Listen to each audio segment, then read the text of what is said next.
السلام علیکم ورحمۃ اللہ وبرکاتہ نحمدہ ونصلی علی رسولہ الکریم اما بعد الحمدللہ آج آپ کے سامنے 14ویں پارے کی تشریح انشاءاللہ مختصر سے رکھنے والا ہوں، جس میں اللہ رب العالمین ارشاد فرماتا ہے الف لام را، سورہ حجر سے اس کی شروعات ہوتی ہے۔ حجر وہ بستی جو پہاڑوں کو چیر کر محل بنایا کرتی تھی، اللہ رب العالمین نے چونکہ اس سورت کے اندر ان کا تذکرہ کیا ہے، اس لیے اس سورت کو سورت الحجر کہا جاتا ہے۔ حجر مطلب پتھر والے۔ اللہ رب العالمین ارشاد فرماتا ہے تلک آیات الکتاب و قرآن مبین، یہ جو آیتیں آپ کے سامنے تلاوت کی جا رہی ہیں، یہ آیتیں قرآن کی ہے، ایک ایسی کتاب کی ہے جو کھلا ہوا ہے، واضح بالکل قرآن ہے۔ اس میں اللہ رب العالمین اپنی قدرت، اپنی خلقت اور توحید کا تذکرہ بہت زیادہ کرتا ہے۔ اللہ رب العالمین سب سے پہلے اس کے اندر قرآن کی فضیلت بتا رہا ہے، قرآن کا مقام اور مرتبہ بتاتے ہوئے اللہ تعالیٰ نے ارشاد فرمایا آیت نمبر 9 کے اندر اِنَّا نَحْنُ نَزَّلْنَا الذِّكْرَ وَإِنَّا لَهُ لَحَافِظُونَ۔ اللہ تعالیٰ سب سے پہلے اس قرآن کی فضیلت، اس کی اہمیت بتاتے ہوئے ارشاد فرما رہا ہے کہ اس قرآن کو ہم نے نازل کیا ہے اور ہم ہی اس کی حفاظت کرنے والے ہیں۔ اب ایسا کیا کہ آپ سے پہلے کتابیں نہیں آئیں؟ کتابیں پہلے بھی آئیں، تورات آئی، انجیل آئی، زبور آئی، پر اللہ تعالیٰ نے کسی کتاب کے بارے میں یہ گارنٹی نہیں لی جو گارنٹی اللہ رب العالمین نے قرآن عظیم، قرآن مجید کے بارے میں لی کہ اس قرآن کو نازل بھی ہم نے کیا ہے اور اس کی حفاظت بھی ہم کریں گے۔ یعنی اس کو تبدیل نہیں کیا جا سکتا، اس کو بدلا نہیں جا سکتا، اس کی آیتوں میں چینجز نہیں کیے جا سکتے، اور یہی وجہ ہے کہ آج ایک حافظ قرآن جب رمضان کے اندر تراویح میں قرآن پڑھتا ہے اور اگر زبر زیر کی غلطی کر دے پیچھے سے ٹوک دیا جاتا ہے۔ اللہ تعالیٰ کہتا ہے میں نے قرآن کی حفاظت کی ہے، میں نے اس قرآن کو معجزہ بنایا ہے، کیونکہ اس سے پہلے کسی کتاب کو اللہ تعالیٰ نے معجزہ نہیں بنایا جیسا اس کو معجزہ بنایا کہ یہ قیامت تک آنے والوں کے لیے معجزہ ہے۔ اس جیسی ایک آیت لانے کے لیے اللہ تعالیٰ نے چیلنج کر دیا کہ اس جیسی ایک آیت تم لا کر دکھا دو، پر وہ اس کے اندر ہار گئے، ناکام ہو گئے اور اس جیسی ایک آیت نہ لا پائے۔ تو اللہ رب العالمین یہاں پر اس بات کا احساس ہم لوگوں کو دلاتا ہے، اس بات کا اعلان کرتا ہے کہ یہ قرآن محفوظ تھا، محفوظ ہے اور محفوظ رہے گا انشاءاللہ۔ اس کے بعد اللہ رب العالمین کفار مکہ کے انکار کے جو معاملات تھے، یا وہ جو آپ کو چیلنج کیا کرتے تھے بار بار کہ ارے اگر تم نبی ہو تو فرشتے اتار کر دکھاؤ، پہاڑ کو چلا کر دکھاؤ، سمندر یہاں پر پانی بہا کر دکھاؤ، ریگستانوں کے اندر الٹے سیدھے سوالات کرتے تھے۔ اللہ تعالیٰ یہاں پر ان کے انکار کو ذکر کرتے ہوئے آیت نمبر 15 کے اندر کہتا ہے لو ولو فتحنا علیہم بابا من السماء فظلوا فیہ یعرجون لقالوا انما سکرت ابصارنا، کہ اگر ہم ان کے پاس آسمان سے دروازے کھول دیں کہ چلو آسمان میں چڑھ جاؤ، پورا دروازہ اوپن کر دیں، تب بھی وہ نہیں مانیں گے اور بولیں گے یہ تو ہماری آنکھوں پہ نشہ چڑھ گیا ہے، ہمیں صرف دکھ رہا ہے، حقیقت میں ایسا نہیں ہے۔ مطلب انہیں انکار کرنا ہے، وہ انکار کریں گے، انہیں کوئی فرق نہیں پڑتا کہ آپ کی دعوت کیا ہے، آپ کی بات کیا ہے۔ اس کی وجہ اللہ تعالیٰ بتاتا ہے، اور اس کے بعد اللہ تعالیٰ آسمان کا ذکر کرتے ہوئے کہتا ہے کہ ہم نے اس آسمان کے اندر بروج بنائے ہیں، ہم نے اس آسمان کو مزین کیا ہے، ستاروں کے ذریعے سجایا ہے۔ اللہ تعالیٰ ستاروں کا جو مقصد بتاتا ہے نا کہ ستارے میں نے کیوں بنائے، تو اللہ تعالیٰ قرآن میں دوسری جگہ بیان فرماتا ہے کہ میں نے ستاروں کو 3 مقصد سے بنایا ہے۔ ایک آسمان کی سجاوٹ کے لیے، دوسرا راستہ دیکھنے والوں کے لیے، راستہ دیکھنے کے لیے، پہلے کے دور میں راستے کے لیے جب جی پی ایس اور یہ ساری چیزیں نہیں تھی، ستاروں کو دیکھ کر راستہ طے کیا جاتا تھا، اس طرف جانا، اس طرف آنا، اس طرف جانا، سارے راستے ستاروں کو دیکھ کر طے کیا جاتے تھے۔ اور تیسرا مقصد بتایا شیطان کو مارنے کے لیے، کہ اللہ اور اس کے فرشتوں کے درمیان جب باتیں ہوتی ہیں، اللہ تعالیٰ فرشتوں کو احکامات دیتا ہے تو یہ فرشتے سننے کے لیے کے اوپر ایک چڑھتے ہیں اور اللہ کے فیصلوں کو چرانے کی کوشش کرتے ہیں، تب اللہ تعالیٰ کی طرف سے فرشتے ان ستاروں سے ان کو مارتے ہیں، جسے ہم کہتے ہیں ٹوٹتا ہوا ستارہ۔ اور اس کے بارے میں ہندوستانی کلچر میں بہت سارے عقیدے فلموں کی وجہ سے آ گئے، غیر مسلموں سے آ گئے، الٹی سیدھی باتیں لوگ سوچتے ہیں۔ اس کا مقصد اللہ تعالیٰ بتا رہا ہے کہ وہ جو ٹوٹتا تارا تمہیں نظر آتا ہے نا، وہ اللہ کی طرف سے فرشتوں کو مارا جاتا ہے تاکہ وہ اللہ کے فیصلوں کو نہ سن سکے۔ اس کے بعد اللہ رب العالمین پانی کا ذکر کرتا ہے۔ اللہ تعالیٰ کہتا ہے کہ ہم نے پانی کو نازل کیا، اس زمین کو ہم نے زرخیز بنایا۔ پھر اس کے بعد اللہ تعالیٰ ہواؤں کا ذکر کرتا ہے کہ یہ ہوائیں بھی اللہ تعالیٰ کی نعمت ہے، اللہ تعالیٰ اس کے ذریعے کیا کیا تمہیں انعامات اور کیا فائدے دیتا ہے، اللہ رب العالمین نے اس کا تذکرہ کیا۔ پھر اس کے بعد اللہ رب العالمین آیت نمبر 29 سے لے کر تقریباً آیت نمبر 40 تک یہاں پر ذکر کرتا ہے دوبارہ ابلیس کا، کہ حضرت آدم علیہ السلام کو اللہ نے بنایا, ابلیس کو کہا سجدہ کرو, اس نے انکار کر دیا اپنے ایگو کی وجہ سے, ایٹیٹیوڈ کی وجہ سے, اور اللہ سے کہا کہ اللہ مجھے سزا ابھی مت دے, میری یہ دعا سن لے کہ مجھے قیامت تک کی مہلت دے دے. اللہ نے مہلت دے دی. اب اس نے کہا میں بہکاؤں گا, تو اللہ نے کہا میرے نیک بندوں پر تیرا بس نہیں چلے گا. اس کے بعد اللہ رب العالمین ذکر کرتا ہے, اپنی قدرت اور طاقت کو بتاتا ہے, اپنی رحمت کو بتاتے ہوئے ارشاد فرماتا ہے کہ تم اپنے رب کے بارے میں ہمیشہ یہ دو عقیدے رکھا کرو. اللہ تعالیٰ ارشاد فرماتا ہے آیت نمبر 49, آیت نمبر 50 کے اندر اللہ تعالیٰ ارشاد فرماتا ہے نبی عبادی, سب سے پہلے آپ میرے بندوں کو یہ خبر دے دو, انی انا الغفور الرحیم, کہ میں بہت زیادہ معاف کرنے والا اور رحم کرنے والا ہوں. یعنی وہ بندے جنہوں نے گناہ کر لیے, خطا کر لی, غلطی کر لی, اب شرمندہ ہو گئے ہیں, اب پچھتا رہے ہیں, اللہ کے سامنے آنا چاہتے ہیں, معافی مانگنے چاہتے ہیں, آپ انہیں یہ بتائیے کہ ان کا رب جس سے وہ معافی مانگ رہے ہیں, جس سے وہ گناہوں کی تلافی چاہ رہے ہیں, جس کے آگے وہ جھک رہے ہیں, وہ غفور ہے. جب بھی بندہ آئے, جب بھی بندہ آ جائے, جب بھی بندہ مانگ لے, جب بھی بندہ جھک جائے, اللہ رب العالمین اس کے گناہوں کو معاف کرتا ہے. اور دوسری خاصیت, وہ رحیم بھی ہے, بڑا رحم دل ہے. آپ جب بھی آ جاؤ, جیسے آپ کی ماں آپ سے محبت کرتی ہے, اللہ تعالیٰ کہتا ہے کہ ان ماؤں کو دنیا کی جتنی بھی مائیں ہیں میں نے 1% رحم دیا ہے, 99% میرے پاس ہے. تو جب بھی میرا بندہ میرے پاس آتا ہے, مغفرت کی دعائیں مانگتا ہے, روتا ہے, گڑگڑاتا ہے, میں اس کے گناہوں کو معاف کر دیتا ہوں. پر ساتھ میں یہ بھی بتا دیا کہ میں غفور بھی ہوں, میں رحیم ہوں. لیکن اگر گناہ کیے جائے, آدمی توبہ نہ کرے, سرکشی کرتا چلا جائے, حد سے زیادہ تجاوز کرے, اپنے گناہوں پر شرمندہ نہ ہو, اللہ تعالیٰ کے آگے نہ جھکے, تو اللہ ساتھ ساتھ میں یہ بھی بتا رہا ہے وَأَنَّ عَذَابِي هُوَ الْعَذَابُ الْعَلِيمُ. یہ بھی یاد رکھنا کہ جو میرا عذاب ہے نا وہ بڑا دردناک ہے. یعنی اگر معافی مانگے گا تو میرا رحم بہت زیادہ ہے, اور اگر اکڑے گا اور تکبر کرے گا تو میرا عذاب بھی بڑا دردناک ہے. اللہ رب العالمین نے اپنی دونوں صفات بتا دی کہ گناہ کرنے والا کہیں مایوس نہ ہو, اور گناہ کرنے والا ایسا طاقتور بھی نہیں بن جائے, اتنا شجاعت کے اندر بھی نہ آ جائے کہ اسے گناہوں کا ڈر نکل جائے. اللہ تعالیٰ نے دونوں چیز پیرالل بتا دی, ایک ساتھ بتا دی, تاکہ بندہ اللہ تعالیٰ کی رحمت کو بھی جان جائے اور اللہ تعالیٰ کے ڈر کو بھی اپنے دل کے اندر پیدا کر لے. اللہ رب العالمین ان آیتوں کے اندر اپنی رحمتوں کا تذکرہ کرتا ہے, اور اس کے بعد اللہ تعالیٰ کہتا ہے ان بندوں سے کہ جنہوں نے گناہ کر لیے, خطائیں کر لی, غلطی کر لی, اللہ تعالیٰ کے سامنے جتنے گناہ ان کو آتے تھے سارے گناہ کر ڈالے, پر اب دل میں احساس آ گیا. جیسے ہمیں کورونا کے بعد احساس آیا, موت سامنے نظر آئی, تب احساس آیا. اب ہم نے یہ کہا کہ اللہ تعالیٰ ہم توبہ کرتے ہیں, اللہ ہم یہ گناہ نہیں کریں گے, یہ گناہ نہیں کریں گے, اللہ حرام نہیں کمائیں گے, اللہ سب کا خیال رکھیں گے, تعلقات کو نبھائیں گے, جو بھی گناہ آپ نے یاد کر لیے. اللہ تعالیٰ کہتا ہے جب تیرے گناہ زیادہ ہو جائیں تو اللہ تعالیٰ کی رحمت سے مایوس مت ہونا. اللہ تعالیٰ تو وہ ہے جو اپنے بارے میں قرآن میں ارشاد فرماتا ہے. اللہ تعالیٰ کہتا ہے قال, اللہ تعالیٰ یعنی پہلے حضرت ابراہیم کا ذکر کرتا ہے کہ اللہ تعالیٰ نے ایک بزرگی کے اندر جب ان کو اولاد کی بشارت دی اور انہیں تعجب ہوا, تو اللہ تعالیٰ نے کہا تم اللہ کی رحمت سے کیا مایوس ہو گئے تھے؟ یعنی بزرگ ہو گئے تھے کہ اللہ اولاد نہیں دے گا, مایوس کیسے ہو سکتے ہو تم؟ اللہ تعالیٰ جب چاہے جو چاہے دے سکتا ہے, کوئی اسے روکنے والا نہیں. اللہ تعالیٰ کہتا ہے, اللہ تعالیٰ ارشاد فرماتا ہے آیت نمبر 55 اور 56 کے اندر کہ قال ومن يقنط من رحمت ربه الا الضالون, اللہ کی رحمت سے کون مایوس ہوتا ہے سوائے گمراہ ہونے والے کے. یعنی مایوس ہونے کی ضرورت نہیں ہے, گھبرانے کی ضرورت نہیں ہے, دور جانے کی ضرورت نہیں ہے. اللہ جب چاہے گا مغفرت کر دے گا, اللہ جب چاہے گا عطا کر دے گا. اللہ کی عطائی کے اندر سوال نہیں, اللہ تعالیٰ کے دینے میں سوال نہیں. اللہ تعالیٰ جب چاہتا ہے جو چیز چاہتا ہے عطا کرتا ہے. اس لیے ایک بندے کو برابر اللہ تعالیٰ سے دعائیں مانگنا چاہیے. اس کے بعد اللہ رب العالمین نے قوم لوط کا تذکرہ کیا. جیسے میں نے آپ کو کم بتایا کہ ایک قوم تھی, کل بھی ذکر کیا, ایک قوم تھی قوم لوط. نبی نے کہا یہ عمل مت کرو, پر مرد سے اپنی شہوت کو پورا کیا کرتے تھے. اللہ تعالیٰ نے ان پر 2 عذاب بھیجے تھے, ایک پتھروں کی بارش, دوسرا ان کی بستی کو الٹا کر دیا تھا, نیچے سے اٹھا کر الٹا کر دیا تھا. اللہ تعالیٰ کا عذاب اس قوم کے اوپر آیا تھا. اس کے بعد اللہ تعالیٰ اصحاب الحجر کا ذکر کرتا ہے, اس قوم کا ذکر کرتا ہے جو یعنی پہاڑوں کے اندر گھر کر بناتے چلے جاتے تھے, بڑے طاقتور قوم تھے. اللہ رب العالمین ان کا ذکر کرتا ہے. اور اس کے بعد اللہ تعالیٰ ارشاد فرماتا ہے آپ کے اوپر اپنی فضیلت کو, قرآن کی عظمت کو, سورہ فاتحہ کی عظمت کو اللہ تعالیٰ بتاتے ہوئے ارشاد فرماتے ہیں. اللہ تعالیٰ نے ارشاد فرمایا آیت نمبر 87 کے اندر سورہ حجر کے اندر ارشاد فرمایا وَلَقَدْ آتَيْنَاكَ سَبْعًا مِّنَ الْمَثَانِِ وَالْقُرْآنَ الْعَظِيمِ.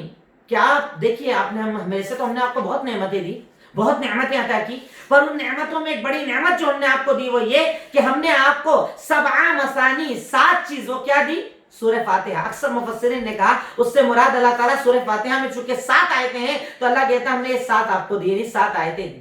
یہ سورہ بقرہ کی سورہ فاتحہ کی فضیلت نہیں تو اور کیا ہے؟ یہ سورہ فاتحہ جسے سورہ شفا کہا گیا ہے، یہ سورت ہر بیماری کا علاج، یہ سورت ہر تکلیف کا علاج، یہ سورہ پڑھنے پر دل میں سکون، بیماریوں آزاریوں کا ختم ہونا۔ اللہ تعالیٰ نے سورہ فاتحہ اکیلی سورت کو نہ جانے کتنے فضائل عطا کر رکھے ہیں، اسی کی اہمیت اللہ تعالیٰ اس آیت کے اندر بتاتا ہے، اور ارشاد فرمایا کہ ہم نے آپ کو قرآن بھی دیا اور قرآن میں ایک اسپیشل چیز سورہ فاتحہ دی ہے تاکہ آپ اسے پڑھیں، امت کو بتائیں، اس کی اہمیت امت کو پتہ چلے اور اپنے دل سے اس کو لگایا جائے۔ اور اسی لیے تو ایک مومن، ایک مسلمان ہر نماز کے ہر رکعت میں سورہ فاتحہ پڑھتا ہے، اپنی ہر تکلیف میں سورہ فاتحہ پڑھتا ہے، اپنی ہر بیماری کے اندر سورہ فاتحہ پڑھتا ہے۔ اس کے بعد اللہ تعالیٰ اپنے نبی کو سکون دلوا رہا ہے۔ جب آپ نے کفار مکہ سے کہا اللہ تعالیٰ ایک ہے، اس کی عبادت کرو، اس کے سوا کوئی عبادت کے لائق نہیں، بولنے لگے مجنون آ گیا، پاگل آ گیا، بدین آ گیا، جادوگر آ گیا، یہودیوں کا ایجنٹ آ گیا، یہ کیا وہ کیا، وہ آپ کو پریشان کرتے تھے۔ اب سوچیں نا، ایک انسان کو بار بار اگر ٹارچر کیا جائے تو دل ٹوٹتا ہے نا، تکلیف ہوتی ہے نا۔ اب اللہ کے نبی کو بھی تکلیف ہوتی تھی، بار بار ہنسی اڑا رہے ہیں، بار بار برا بول رہے ہیں، پر اللہ تعالیٰ اپنے نبی سے یا اپنے بھیجے ہوئے اس پیغمبر سے کتنی محبت کرتے تھا اللہ رب العالمین کہ اللہ تعالیٰ نے ارشاد فرمایا فَاصْدَعْ بِمَا تُؤْمَرُ وَأَعْرِضْ عَنِ الْمُشْرِكِينَ۔ دیکھیے آپ کا جو مشن ہے نا، آپ اس مشن پر لگے رہیے، اور یہ جو مشرک ہے نا ان کو اگنور کر دیجئے، چھوڑ، ہنسنے والوں کی طرف دھیان مت دو، مذاق بنانے والوں کی طرف دھیان مت دو، چغل خوروں کی طرف دھیان مت دو، غیبت کرنے والوں کی طرف دھیان مت دو، یہ پیٹ پیچھے سازش کرنے والوں پر دھیان مت دو۔ آج بھی ہمارے ساتھ کہ ہم اگر ان پر دھیان نہیں لگ جائے نا تو ہمارا مشن ہی پورا خراب ہو جائے گا، ہمارا کام ہی پورا خراب ہو جائے گا، ہماری انرجی پوری خراب ہو جائے گی۔ اس لیے ہمیں کیا کرنا چاہیے؟ اپنے مشن کو دیکھو، اپنے ویژن کو دیکھو، اپنے گول کو دیکھو، اپنا مقصد اپنے سامنے ہے نا۔ اب جس کو ہنسنا ہے ہنسے، ہنسی اڑانا ہے اڑائے، برا بولنا ہے بولے، اچھا بولنا ہے بولے، جو بولنا ہے بولنے دو۔ آپ اپنے مشن پر دھیان لگاؤ، اپنے کام کرتے چلے جاؤ، اور مشرکوں کو اگنور کرتے چلے جاؤ، ہنسنے والوں کو اگنور کرتے چلے جاؤ، اور اس کے بعد اللہ تعالیٰ کہتا ہے، آپ کو سکون دیتا ہے، اِنَّا كَفَيْنَاكَ الْمُسْتَهْزِئِينَ، ہم ہیں نا کافی ہنسنے والوں پر۔ ارے ہم بھی تو ہیں نا، ہم دیکھ رہے ہیں نا، ہماری قدرت طاقت ہے نا، ان ہنسنے والوں کا آپ ٹینشن مت لو، ہم ان کا حساب کرنے والے۔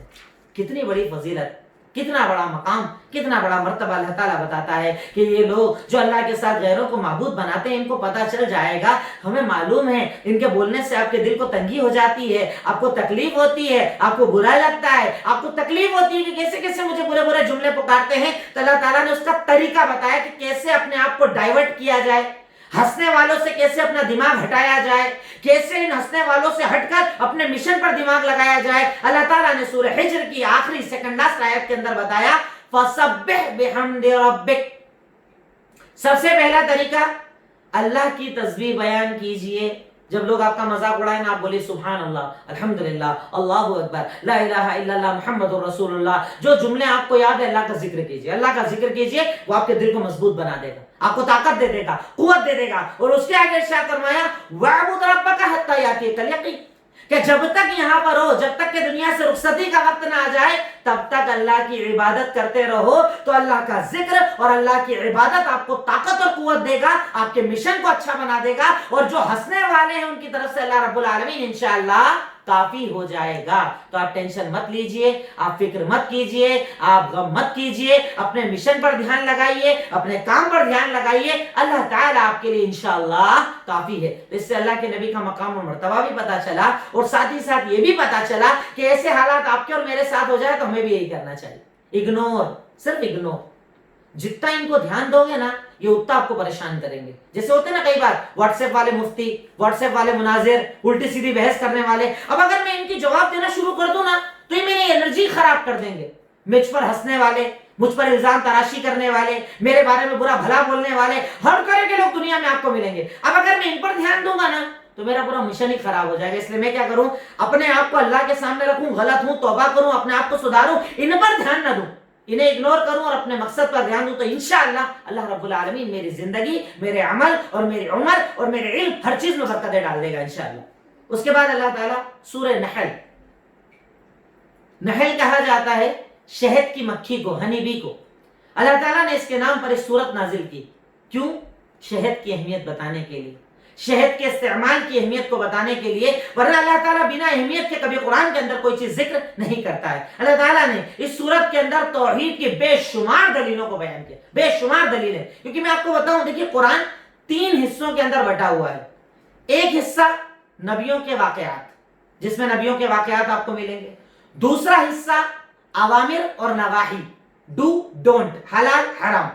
تیسرا حصہ ہے توحید. قرآن کے 3 حصے ہیں. تو تیسرا حصہ جو توحید ہے نا، یہ بکھرا ہے پورے قرآن کے اندر، جگہ جگہ آیتوں میں، سورتوں میں بار بار آپ کو یہ ذکر ملے گا، بار بار آپ کو یہ موضوع اور یہ ٹاپک آئے گا جس میں اللہ تعالیٰ نے اپنے ایک ہونے کو بیان کیا ہے، ربوبیت میں ایک، الوہیت میں ایک، اسماء اور صفات میں ایک. اللہ تعالیٰ بار بار اس کا تذکرہ قرآن کے اندر کرتا ہے.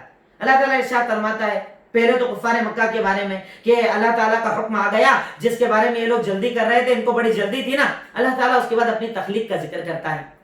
خلق السماوات والارض بالحق تعالی عما یشرکون. آیت نمبر 3 سورہ نحل. اللہ تعالیٰ نے ارشاد فرمایا کہ اللہ تعالیٰ نے آسمان کو بنایا، زمین کو بنایا، اور جو یہ لوگ شرک کرتے ہیں نا، اس سے اللہ بہت اوپر ہے. یہ معبود، یہ بت، یہ بت پرستی، یہ غیروں کو اللہ کا سفارشی کھڑا کرنا، اللہ کے سامنے بنا دینا، یہ بھی دینے والے، یہ بھی عطا کرنے والے، یہ بھی اولاد والے، یہ جو بھی سسٹم تم نے بنا رکھا ہے نا، اللہ تعالیٰ کہتا ہے اللہ اس سے بہت اوپر ہے. یہ سب اللہ تعالیٰ کو پسند نہیں، بہت اوپر ہے اللہ رب العالمین. یہ اللہ تعالیٰ قرآن کے اندر کہہ رہا ہے. اللہ تعالیٰ کہتا ہے کہ میں نے انسان کو نطفے سے پیدا کیا، منی کے حقیر قطرے سے پیدا کیا، اور مجھ سے جھگڑا کر رہا ہے. تیری اوقات کیا ہے؟ تیری حیثیت کیا ہے؟ کچھ نہیں تھا. ماں باپ کے ملنے سے ایک نطفہ خارج ہوا، اس سے تم آ کے رحم میں گیا، وہاں سے اللہ تعالیٰ نے تیری پوری تخلیق کر دی. اس نے جس نے نطفے سے تجھے انسان بنا دیا، تو اس کے بارے میں جھگڑا کرتا ہے، اس کے ساتھ شرک کرتا ہے، اس کے سامنے تکبر دکھاتا ہے، اس کے سامنے حرام کاریاں کرتا ہے. اللہ تعالیٰ اس کا بیان کرتے ہوئے ارشاد فرماتا ہے کہ وہ اس بارے میں جھگڑا کرتا ہے. اللہ تعالیٰ کہتا ہے میں نے جانوروں کو بنایا، تمہارے منافع کی چیزوں کو بنایا، تم اس پر چڑھتے ہو، سواری کرتے ہو. یہ ساری چیزیں دینے والا کون؟ اللہ رب العالمین. اس کے بعد اللہ تعالیٰ گھوڑوں کا ذکر کرتا ہے، اونٹوں کا ذکر کرتا ہے، گدھوں کا ذکر کرتا ہے. ان سب سے انسان جو فائدہ اٹھاتا ہے، اللہ کہتا ہے سب میری نعمتیں ہیں. اس کے بعد اللہ تعالیٰ زراعت کا ذکر کرتا ہے، کھیتیوں کا ذکر کرتا ہے، زیتون، کھجور، انگور، یہ سارے فروٹس جو اللہ تعالیٰ نے بنائے، اللہ کہتا ہے یہ سب میری نعمت ہے. اس میں نشانیاں دیکھنے والوں کے لیے، کیسے نکلتا ہے، کیسے فروٹ بن جاتا ہے، کیسے وہ فروٹ ٹیسٹی بن جاتا ہے. اگر ایک بار آب و ہوا صحیح نہ ہو، خراب، بارش ہو جائے خراب، آندھی چل جائے خراب. یعنی اللہ چاہے تو فصل چلے، ورنہ فصل پوری برباد ہو جائے. اللہ کہتا ہے نشانی ہے میری، میرے ایک ہونے کی نشانی ہے، میرے رب ہونے کی نشانی ہے. اس کے بعد اللہ تعالیٰ سمندر کا ذکر کرتا ہے.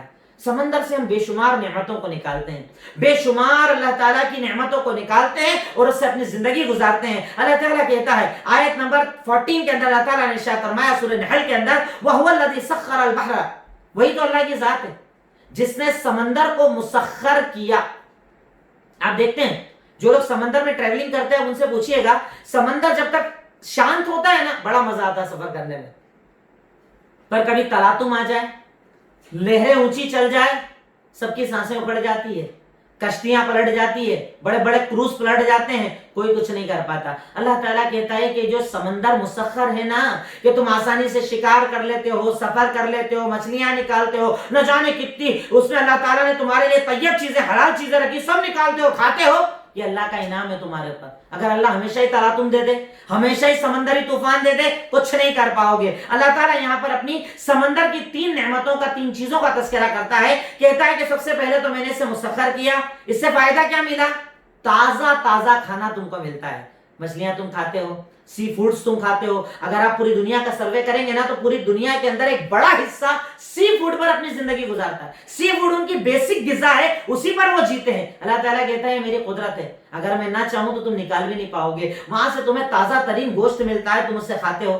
دوسرا فائدہ، سمندر سے سیپ، موتیوں سے تم ان موتیوں کو نکالتے ہو جس سے تم گہنے بناتے ہو، زینت کا سامان بناتے ہو، زینت اختیار کرتے ہو. یہ دوسرا انعام. اور تیسری، اگر یہ سمندر ایک جیسا نہ رہے تو تمہاری ٹریولنگ برباد ہو جائے. آج کتنا امپورٹ ایکسپورٹ، جتنا بھی کاروبار چل رہا ہے، دنیا بھر کا مال ادھر کا ادھر جاتا ہے، اس کا بنیادی ذریعہ کیا ہے؟ پلین ہے، سمندر ہے، جہاز ہے، جس میں بڑے بڑے کنٹینر ہوتے ہیں اور یہ سارا سامان جاتا آتا ہے. سامان آیا، ہم نے استعمال کر لیا، پر کبھی ایک بار سوچا اس کو بھیجنے والا کون؟ سمندر کو اسٹل رکھنے والا کون؟ بنا اس کو لہروں کے رکھنے والا کون؟ کیسے کشتی چلتی ہے؟ اللہ کہتا ہے ان سب چیزوں کو دیکھ کر میرا شکر ادا کرو کہ میں نے اسے کیسے رکھا ہے. ورنہ دیکھو نا، ساری ٹیکنالوجی دھری کی دھری رہ جاتی ہے اگر ایک سونامی آ جائے. کیا اوقات ہے انسان کی، ساری ٹیکنالوجی ختم، ایک اتنی سی اگر سونامی بھیج دے پورا ملک تباہ اور برباد ہو جاتا ہے. اللہ کہتا ہے ایسے وقت میں میرا شکریہ ادا کرو، میری نعمتوں کا شکریہ ادا کرو.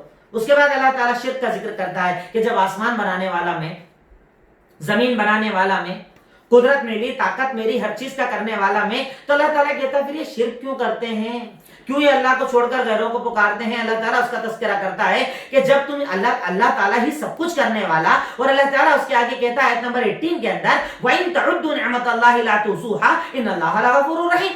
ارے یہ تو کچھ چیزیں بتائی ہے، اللہ کہتا ہے کہ اگر میری ساری نعمتوں کو ڈھونڈو گے نا، شکر بھی ادا نہیں کر پاؤ۔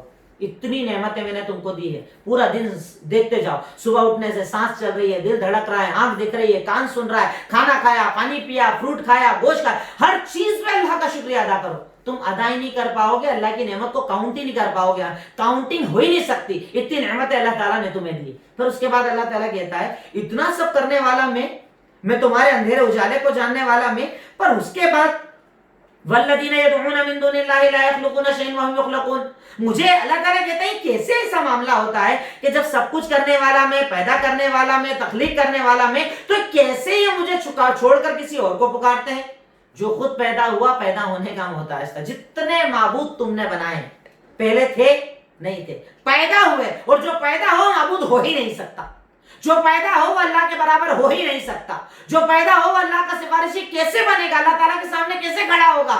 صرف جس کو اللہ اجازت دیتا ہے نا وہی اللہ کے سامنے بولنے کی طاقت رکھتا ہے، ورنہ ہر ایک کو تو قیامت کے دن سفارش کی بھی اجازت نہ ہوگی۔ اللہ تعالیٰ کہتا ہے تم کیسے میرے برابر کسی کو کھڑا کرتے ہو جبکہ وہ خود محتاج تھا؟ اگر ماں باپ پیدا نہ کرتے تو وہ پیدا بھی نہیں ہوتا۔ تو جس کی تم عبادت کرتے ہو، بتاؤ انہوں نے کچھ پیدا کیا، کچھ تخلیق کی، کچھ بنایا؟ آسمان بنایا ہو، زمین بنایا ہو، کوئی مخلوقات بنا دی ہو، جانور بنا دی ہو، بنایا کیا اس نے؟ وہ خود محتاج تھا۔ پھر تو کیسے اسے اللہ کے برابر مانتا ہے؟ کیا تیرا دماغ، تیری عقل، تیرا شعور کچھ بھی کام نہیں کرتا؟ کیسے تو اللہ کے ساتھ کسی اور کو شریک، اس کے برابر مانتا ہے؟ کیسے تو کہتا ہے کہ اللہ کے سوا یہ سب بھی اللہ کے سپورٹر ہیں، مدد کرنے والے ہیں؟ نعوذ باللہ من ذالک، ہر چیز سے اللہ تعالیٰ بے نیاز ہے، اللہ تعالیٰ پاکیزہ ہے۔ اس کے بعد اللہ تعالیٰ اپنی تخلیق، اپنی توحید، اپنے ایک ہونے کا تذکرہ اس سورہ نحل کے اندر کرنے کے بعد ارشاد فرماتا ہے، ایک اصول، ایک قاعدہ بتاتا ہے۔ آیت نمبر 36 کے اندر اللہ تعالیٰ نے ارشاد فرمایا وَلَقَدْ بَعَثْنَا فِي كُلِّ أُمَّةٍ رَسُولًا أَنِ اعْبُدُوا اللَّهَ وَاجْتَنِبُوا الطَّاغُوتَ۔ اللہ تعالیٰ کہتا ہے کہ ہم نے ہر امت کے اندر رسولوں کو بھیجا۔ امت اللہ بھیجتا، امت کے اندر رسولوں کو بھیجتا۔ مقصد کیا تھا؟ گائیڈنس، صحیح راستہ دکھانا۔ جو لوگ ہمارے کہتے ہیں نا بیوقوف، اللہ نے لکھا ہے تو میں کر رہا ہوں، اللہ نے لکھا ہے تو میں بے نمازی ہوں، اللہ نے لکھا ہے تو میں گنہگار ہوں۔ اللہ کہتا ہے گائیڈنس پھر میں نے کیوں بھیجا؟ بھئی اگر تقدیری سب کچھ ہے، جو لکھا ہے کام ختم، تو ان نبیوں کو کیوں بھیجا، کتابوں کو کیوں بھیجا؟ اللہ کہتا ہے ان کو اس لیے بھیجا اِنَّا ہَدَيْنَا السَّبِيلَ إِمَّا شَاكِرًا وَإِمَّا كَفُورًا، ہم نے راستے دونوں کھولے ہیں، چاہے تو شکر گزاری کر لے، چاہے تو ناشکرا بن جا۔ تجھے اختیار دیا ہے، تجھے سوچنے سمجھنے کی طاقت دی ہے، تجھے بولنے عقل کی طاقت دی ہے۔ ارے ایک بات بتا، اگر ایسا ہی ہے تو باپ کی طرح کھیتوں میں کیوں نہیں جاتا ہے؟ تب کیوں نہیں بولتا میری تقدیر میں کھیتی لکھی ہے تو میں کھیتی کر رہا ہوں؟ تب تو آئی ٹی فیلڈ میں جاتا ہے، بڑی بڑی نوکریاں تلاش کرتا ہے۔ باپ کیا کرتا ہے؟ تو اپنے بزنس کو بدلتا ہے۔ ارے اگر تجھے اللہ کی ذات، تو تقدیر پر ویسے ہی مانتا ہے کہ جو ہے سب لکھا ہوا ہے تو وہی کام کرنا۔ جب یہاں محنت کر رہا ہے تو دن میں کیوں نہیں کرتا؟ حلال کو کیوں نہیں تلاش کرتا؟ اللہ رب العالمین کے راستے پر محنت کیوں نہیں کرتا؟ اللہ تعالیٰ کہتا ہے کہ وَلَقَدْ بَعَثْنَا فِي كُلِّ أُمَّةٍ رَسُولًا، کہ ہم نے ہر امت کے اندر رسولوں کو بھیجا۔ ان رسولوں کی بعثت کا مقصد کیا ہوتا تھا؟ أَنِ اعْبُدُوا اللَّهَ وَاجْتَنِبُوا الطَّاغُوتَ، ایک اللہ کی عبادت کرو، اس کے سوا کوئی عبادت کے لائق نہیں، اور اللہ کے سوا جن کو بھی پکارا جاتا ہے، جسے طاغوت کہا جاتا ہے، ان سب کو چھوڑ دو، کسی کی عبادت مت کرو۔ یہ پتا چلا کہ دنیا کے اندر جتنے بھی انبیاء آئے، ان کا سب سے بڑا، سب سے پہلا ایک ہی مشن تھا، ایک اللہ کی عبادت، اس کے ساتھ شرک نہیں کرنا۔ آج ہمارے یہاں لوگ دعوت دیتے ہیں، ہاں شرک کر رہا ہے کرنے دو، کفر کر رہا ہے کرنے دو، پہلے نماز کی طرف بلاؤ، پہلے حکومت کی طرف بلاؤ، پہلے اس طرف بلاؤ، اس طرف بلاؤ۔ اور اللہ تعالیٰ آپ کو، میں نے کتنی جگہ آیتیں آپ کو کوڈ کر کر کے بتائی، نمبر کے ساتھ بتائی، کہ اللہ تعالیٰ کہہ رہا ہر نبی نے اپنی امت کو سب سے پہلے یہ بولا کہ اللہ کی عبادت کرو، اس کے ساتھ کوئی عبادت کے لائق نہیں۔ یہ توحید ہے، یہ عقیدہ ہے جو اللہ تعالیٰ اس صورت کے اندر ہمیں بتا رہا ہے۔ پھر اس کے بعد اللہ تعالیٰ اپنی دوبارہ اپنی تخلیق کو ذکر کرتے ہوئے ارشاد فرماتا ہے کہ ہم نے وَأَنزَلْنَا إِلَيْكَ الذِّكْرَ، ہم نے آپ کے اوپر ذکر کو نازل کیا تاکہ آپ لوگوں کو ڈرائیں، لوگوں کو بتائیں، غور و فکر کریں۔ اللہ رب العالمین ان چیزوں کا تذکرہ ان آیتوں کے اندر کرتا ہے۔ اس کے بعد اللہ تعالیٰ کفار مکہ کا ایک عمل بتاتا ہے کہ بچیوں کی پیدائش کو وہ لوگ عار اور شرم سمجھا کرتے تھے۔